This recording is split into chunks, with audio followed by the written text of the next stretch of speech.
Greetings, I am the Red Prometheus, and welcome to my channel. My beliefs, my ideology are multifaceted, a synthesis of what I see as the most effective and natural principles for organizing human society. I've been scrutinizing my own internal consistency, challenging myself to articulate a framework that is both robust and true to my core convictions. This is not about political tribalism or simplistic labels. It's about building a coherent vision for the future, a structure for collective existence that aligns with fundamental realities rather than fleeting ideals. At the heart of my system lies a redefinition of governance and social structure, moving beyond the tired paradigms of liberal democracy or rigid historical forms. I envision a state that is centralized, unified, and disciplined, yet deeply connected to its people through layers of organic accountability. This is not a liberal democracy, which I see as inherently prone to inconsistency, paralyzed by competing interests, and ultimately succumbing to the tyranny of the mediocre. Instead, I advocate for a form of monarcho-communism, guided by a meritocratic aristocracy. This is not a contradiction in terms, but a synthesis of the most potent forces for order and collective advancement. This aristocracy is not one of inherited privilege, passive wealth, or detached entitlement.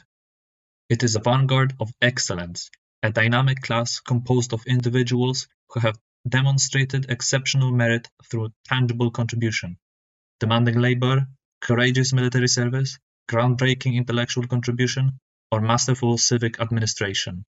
They are the living embodiment of the state's highest ideals, the guardians of its long-term vision and integrity. Unlike historical nobilities that ossified into self-serving castes, this aristocracy is bound by an unyielding code of duty and constantly required to prove their worth through continued contribution and vigilance. Failure to uphold these standards means losing their status and privileges. There is no room for decadence, stagnation, or the accumulation of unearned advantage. They are not merely rulers. They are like the vital white cells in a body, constantly patrolling, identifying threats, and ensuring the health and function of the whole organism. Their position is one of immense responsibility, earned through sacrifice and maintained through relentless effort. At the apex of this structure is a monarch, or perhaps better term a chairman, unifying head, or even a council that functions as a singular will. This figure is not a hereditary ruler in the traditional sense, though a successful lineage might naturally produce suitable candidates. Rather, they are a symbolic and executive leader chosen from among the most capable individuals the system produces, likely emerging from the ranks of the aristocratic vanguard itself. Their role is not to rule arbitrarily, but to embody the unity of the nation, arbitrate disputes at the highest level, and provide a clear, decisive point of convergence of the collective will, especially in the times of crisis. This position is crucial for providing stability, direction, and a singular focus for national purpose, acting as the first amongst peers. From the aristocratic vanguard, the ultimate expression of earned authority and responsibility. The title itself is less important than the function it serves, a focal point for loyalty, a symbol of the state's continuity, and the foundation of this society rests on the principle of contribution, understood not as burden, but as the very essence of a meaningful existence. Every individual is an individual, a cell in the larger complex organism of the state. Unlike the rigid exploitative organ-based hierarchy often invoked in fascist corporatism, where classes are seen as fixed parts, every cell in my system is important and has the potential for excellence. There is no place for idleness or parasitism. Every cell must contribute to the health of the whole. If you contribute through labor, be it physical, intellectual, or administrative, you earn your place and receive your worth, directly proportional to the value of your contribution. If you refuse the work, the system, through its very structure, will not sustain you. This is not about arbitrary punishment or cruelty, but about the natural, unavoidable consequences of being a non-functional part of the organism. Life is earned through participation, not granted as an unconditional entitlement. This principle ensures that resources are directed towards those who actively build and maintain the society, fostering a culture of responsibility and mutual reliance. My economic model is fundamentally communist, based on the state control of key industries and a highly sophisticated cybernetic system for measuring value and allocating resources. This system, inspired by projects like Cybersyn, but vastly more advanced with modern data analytics and AI, uses pervasive information gathering to quantify the impact of all forms of labor, not just physical production. Abstract work like art, intellectual creation, scientific research, or even social care is evaluated based on its tangible societal impact, ensuring that all valuable contributions are recognized and rewarded according to their true worth to the collective. This eliminates the irrationality, waste, and exploitation inherent in capitalist markets, where value is determined by speculation, artificial scarcity, and passive income derived from ownership rather than effort.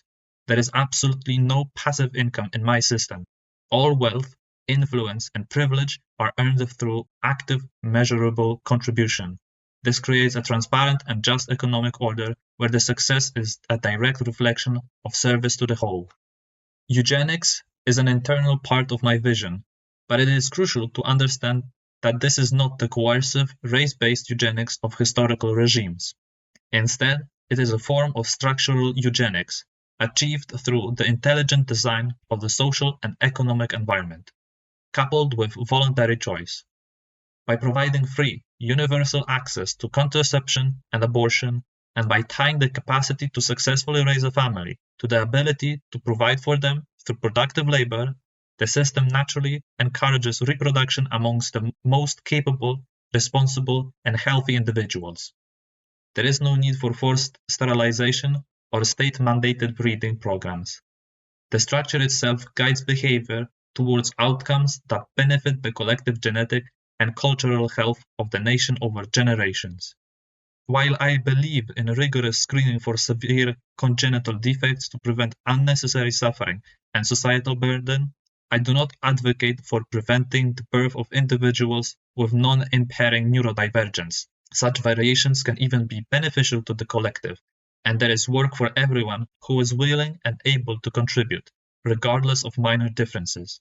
This approach respects individual autonomy while subtly steering the collective gene pool towards greater resilience and capability. Those who become disabled during their lives or reach old age, the principle of contribution still applies, but with necessary adaptation and dignity. Work is tailored to the individual capabilities and limitations, ensuring that everyone remains a functional and dignified part of a society for as long as possible. Retirement is not a fixed age, dictated by an arbitrary calendar, but is earned through a lifetime of accumulated contribution and merit.